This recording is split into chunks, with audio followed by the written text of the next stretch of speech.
Hi పిలక్క. So ఇది కొత్తిల్లు అనమాట, న్యూలీ షిఫ్ట్ అయ్యారు. సో అక్క ఇప్పుడు ఏదో స్పెషల్ అక్క ఏం స్పెషల్ చేయబోతున్నారు? చికెన్ చేస్తున్నారు. సో పిల్లలు అయితే చూడండి ఇక్కడ ఏం ఆడుతున్నారు నాన్న? అష్టచమ్మ ఆడుతున్నారా? ఓకే. సో మొత్తానికైతే జెస్సీ నన్ను అడిగింది ఆడమని, నాకు రాదు అనేసరికి ఇదిగో చూడండి పాల్ గారిని బతులాడుకొని మరి అక్కడ ఆడుతోంది. దొడ్డుప్పు చల్లుప్పు అంటారండి. ఇది దొడ్డుప్పు వేసి చికెన్ కడుగుతుందండి. ఓకే, ఒక 2 నిమిషాలు నానబెట్టి. సో మొత్తానికైతే చికెన్ కడిగేసింది. ఆల్రెడీ పోపు వేస్తుంది అత్తయ్య.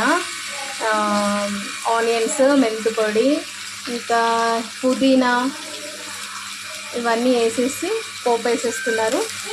Almost rice. సో అక్క ఇప్పుడు మిర్చి వేసేసారా? ఆల్మోస్ట్ కర్రీ దగ్గర అయిపోయింది. సో కర్రీ అయితే అయిపోయింది, అందరము మాట్లాడుతూ తిన్నాము. లాస్ట్కి అయితే ఫైనల్లీ ఫొటోస్ దిగాము. బాయ్.